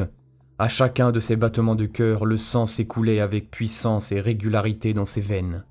Elle ressentait le besoin de tirer son épée et d'apporter son jugement à chacun des habitants misérables et corrompus de ce cimetière mécanique. Mais elle ne le pouvait pas. Malgré l'impulsion de laisser libre cours à sa fureur, elle garda le contrôle. 20 ans de service actif avaient donné à la sœur supérieure assez d'expérience pour savoir quand attendre et tenir sa position. « Caporal, quand l'inquisitrice nous donnera l'ordre d'ouvrir le feu, votre escouade visera les niveaux supérieurs. » dit-elle doucement dans le vox. « Vous vous occuperez en priorité des cibles situées sur le réservoir et sur la grue. Laissez-nous ceux qui s'approcheront. »« Oui, ma sœur. » répondit Morse. Aussi minuscule que vous soyez, vous avez réuni une sacrée armée, reprit la voix moqueuse. Je vous ai dit de vous montrer, lui répondit Istrix d'une voix hautaine. Regarde-toi, tu pensais pouvoir venir ici comme si c'était chez toi. Istrix émit un reniflement méprisant. Mais qu'est-ce qu'elle fait ? Dit Viola sur le réseau Vox privé des sœurs. Elle peut pas juste lui donner l'ordre de... Silence ! Lui répondit Augusta. Viola obéit immédiatement, mais le canon de son bolter lourd tremblait un peu alors qu'elle balayait l'espace qui les séparait du couloir. Augusta entendait le caporal grommeler des ordres. « Tenez-vous prêts, ouvrez l'œil, gardez la pression sur... Oh merde !» Une lourde forme métallique venait de se mettre en mouvement en face d'eux. La passerelle grinça sous son poids. « Un catafron !» lâcha Kaya. « Type Breacher, je pense. Il bloque la sortie. Électrofusil lourd sur son bras gauche, probablement un modèle modifié. Restez vigilantes, mes sœurs. » dit Augusta. « Il pourrait y en avoir d'autres. » La ligne de vue de la sœur supérieure était partiellement bloquée par la silhouette en armure d'Istrix. Néanmoins, elle pouvait apercevoir le crâne à moitié formé de plaques d'acier de la créature. Ses yeux vides étaient grands ouverts et l'un d'entre eux, équipé d'un système de ciblage augmentique, luisait d'un éclat rougeâtre. Elle entendit les chenilles de la créature racler le métal lorsqu'elle s'avança sur la passerelle. « Et si nous vous offrions l'accueil traditionnel de l'Ikeat, mesdames ?» La personne qui s'exprimait ainsi se trouvait quelque part au-dessous du niveau sur lequel se trouvaient Augusta et son équipe. Elle ne pouvait pas le voir. « Posez vos armes par terre et levez les mains vers le ciel. À moins que vous ne vouliez contrarier mon ami. » Istrix se retourna brièvement vers Augusta, l'air agacé. « Sœur supérieure, débarrassez-nous de cet obstacle !» À partir de ce moment-là, tout se passa très vite. Elles étaient à découvert et elles n'avaient plus de temps à perdre. Dès qu'Istrix eut donné son ordre, elle sauta par-dessus la rambarde avec une grâce surprenante et disparut du champ de vision d'Augusta. Kaya la suivit. « Abat-le, Viola !» cria Augusta en posant un genou à terre. Elle entendit la litanie atteindre son paroxysme. Elle entendit le bolter lourd rugir en crescendo alors qu'il vomissait ses munitions explosives en une rafale continue. Sur le canal public du Vox, un des soldats du Militarum lâcha un sifflement admiratif. « Silence !» grommela le caporal en guise d'avertissement. « Affirmatif, Cap !» répondit le soldat. Probablement Lucio, le plus jeune des quatre. Viola chantait à plein poumon, son hymne aussi furieux que celui que tempêtait son bolter lourd. Elle déchaîna toute sa rage sur le serviteur de combat chenillé. Mais la chose était trop grosse. Certes, elle était lente, pataude et ses réparations tenaient plus du bricolage qu'autre chose, mais cela n'empêchait pas son armature principale d'être incroyablement résistante. Son plastron avait été renforcé à la hâte de plaques de plastacier soudées les unes aux autres. Les bolts ricochaient sur cette épaisse armure n'y laissant que des éraflures. Viola grogna de frustration et visa la tête du serviteur, mais le lourd casque soudé thermiquement aux chairs de la créature résista aux impacts. Le torse du serviteur oscillait au rythme des détonations. Dans un grincement mécanique, Il leva son fusil. Et le serviteur n'était pas seul. Derrière elle, Augusta entendit le lance-flamme de Melia tout sauter, puis rugir. Profitant du couvert que leur offrait le Breacher, le reste du gang sauta de la citerne pour rejoindre la plateforme. C'était un groupe disparate de pirates et de durs à cuire, équipés d'armes de fortune et d'armures rapiécées. « Notre empereur, délivre-nous !» Le lance-flamme cracha la mort. Des attaquants prirent feu.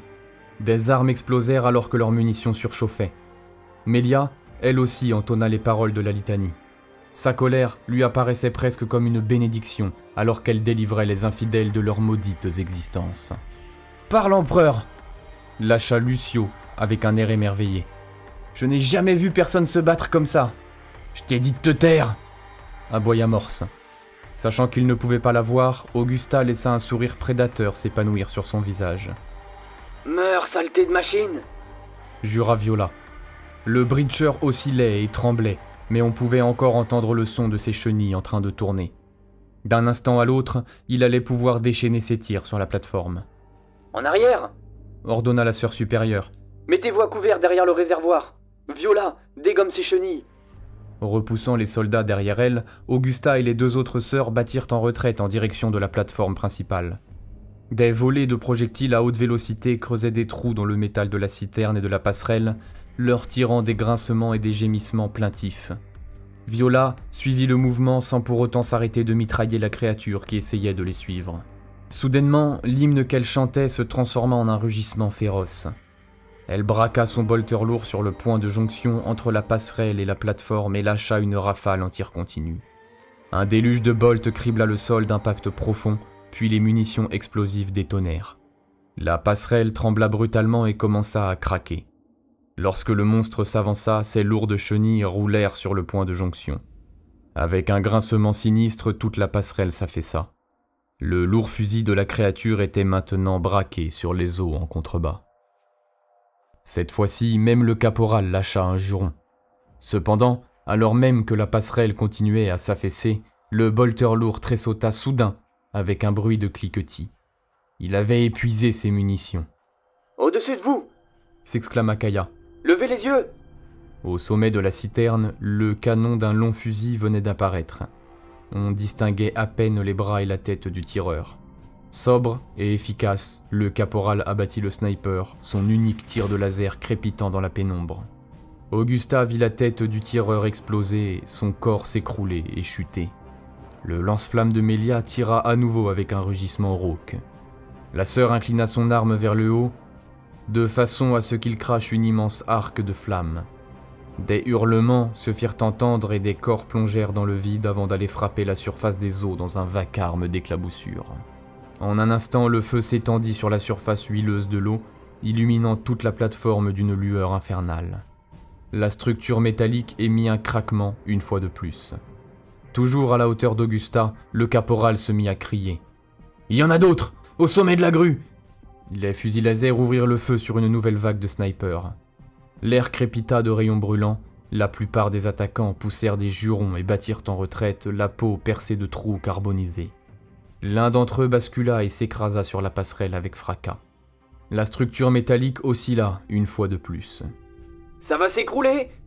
cria Akemi tout en faisant feu avec son bolter. « Ça semble se calmer !» dit la voix de Kaya dans le vox. « L'Ospex m'indique qu'ils sont en train de fuir de tous les côtés. » Avec un sourire cruel, Augusta ouvrit le feu sur les fuyards. « Des mercenaires !» grogna-t-elle avec un air méprisant. « Kaya, indiquez-nous votre position. »« À regarder en bas !» lui répondit Kaya. « Je suis avec l'inquisitrice et elle demande, elle ordonne, que vous nous rejoigniez. » Laissant les 3 autres sœurs et les 4 soldats du Militarum derrière elle sous le commandement de Melia, Augusta repéra immédiatement où Istrix était parti. L'inquisitrice avait suivi leur cible initiale et avait sauté de la passerelle. Elle avait atterri sur une petite plateforme 2 mètres plus bas. Sœur Kaya était encore avec elle. Avec son bolter, elle tenait en joue une petite silhouette répugnante. « Regardez, je crois que j'ai attrapé un rat, » dit-elle dans le vox. Quand Augusta sauta pour les rejoindre, le visage sale et marqué de l'homme pâlit encore plus. « Hé, j'essaie juste de gagner ma croûte !»« Tu n'es qu'un voleur et une brute !» lui dit Kaya. « Et ta croûte va te coûter bien cher, Je vous en prie, ma sœur, j'étais seulement... Il s'arrêta brusquement quand Kaya appuya son bolter contre son menton. Vous avez fait une grave erreur, lui dit l'inquisitrice d'une voix glacée. Je vous en prie, dit l'homme en commençant à sangloter. Nous collectons les taxes, c'est tout. Vous savez, on essaie de survivre et de gagner un peu d'argent.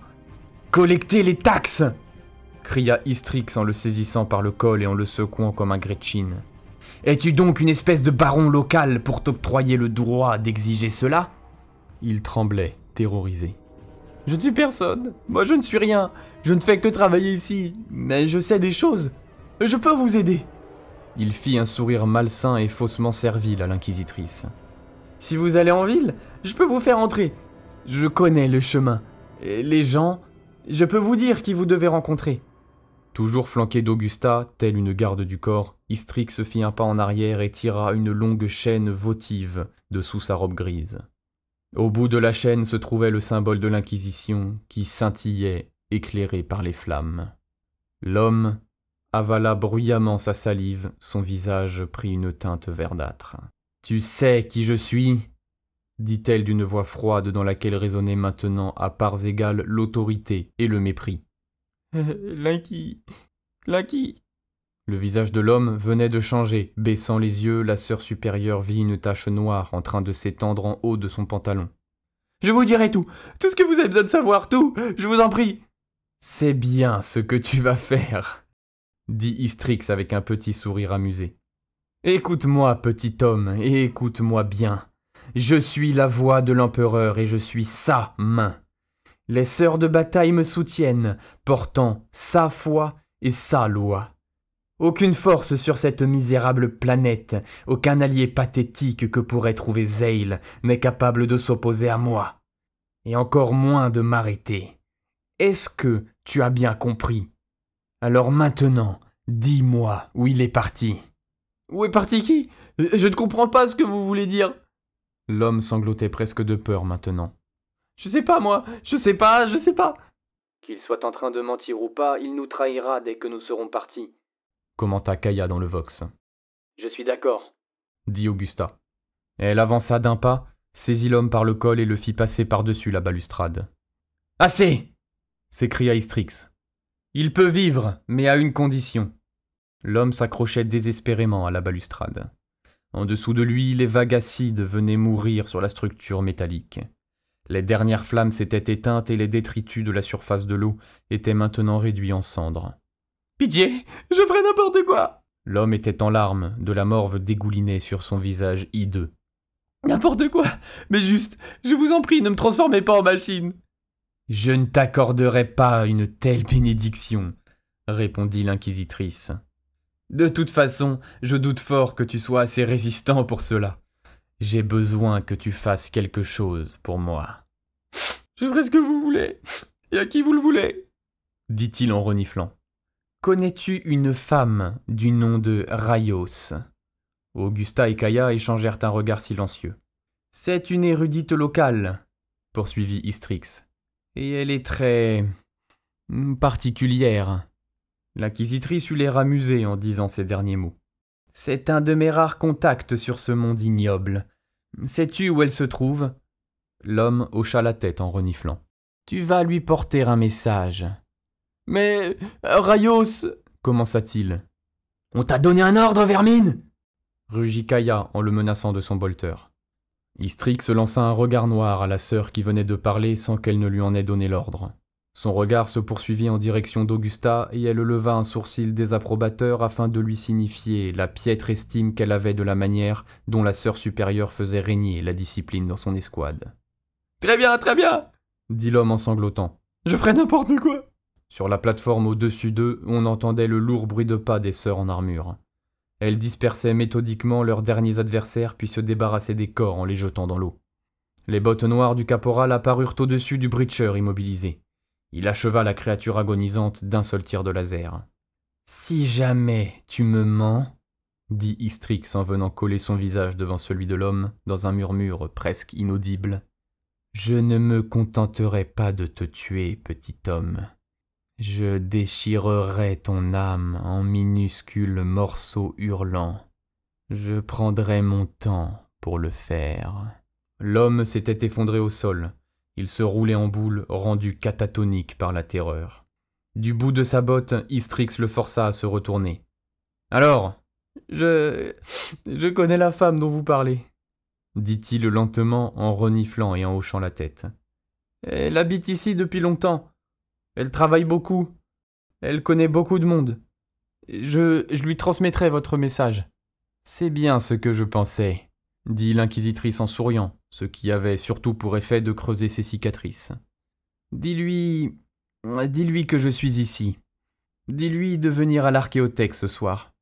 Dis-lui que j'ai un accord à lui proposer, et que la récompense l'intéressera. » L'homme était encore en train de hocher la tête. L'espoir de s'en tirer sain et sauf semblait alimenter ce mouvement de balancement incessant. « Je promets, au nom de l'empereur. » « Très bien, » dit Istrix en retirant son pied. « Tu peux partir. »« Avec tout le respect que je vous dois, inquisitrice, » dit Augusta, « nous ne pouvons certainement pas faire confiance à cette créature. »« Je vous ai donné un ordre, sœur supérieure, » rétorqua Istrix d'un ton monocorde. « Relâchez-le. Peut-être qu'il nous trahira, certes, mais même en faisant ça, il me rendrait service au final. » Elle se tourna vers Augusta. Son regard vert pâle brillait d'une intensité nouvelle. « Je veux que Zeil sache que j'arrive. Je veux qu'il sache que je bénéficie du soutien des sœurs de bataille. Je veux qu'il ait peur. » Dans l'oreille d'Augusta, le vox grésilla. C'était Kaya. « Mais sœur supérieure, » chuchota-t-elle. « Ne dis rien, ma sœur, » lui répondit Augusta. « Remettre en question l'inquisitrice, c'est commettre une hérésie. » Les deux sœurs reculèrent d'un pas. Rapide comme un rat, l'homme déguerpit en courant et disparut dans la nuit. Istrix leva le menton, le visage de marbre. Le réseau de cicatrices qui couvrait son visage brillait doucement comme un filet métallique. « Nous sommes les élus de l'empereur, mes sœurs, » déclara-t-elle. « 16 enfants, et nous n'avons peur de rien. Qu'est-ce qui pourrait vaincre la volonté de l'Inquisition et la foi des sœurs de bataille? Rien dans cette cité ne peut inquiéter des êtres tels que nous. »« Mea fides est, et ferum armis, » dit Augusta en saluant. « Ma foi est mon bouclier et mon glaive. »« Ma sœur !» C'était à nouveau la voix de Kaya qui l'interrogeait sur le canal privé des sœurs. Augusta répondit au doute de sa sœur d'armes d'une voix sans compromis. « Silence. Elle est la voix de l'empereur Dieu. Je ne veux plus jamais t'entendre remettre sa parole en question. »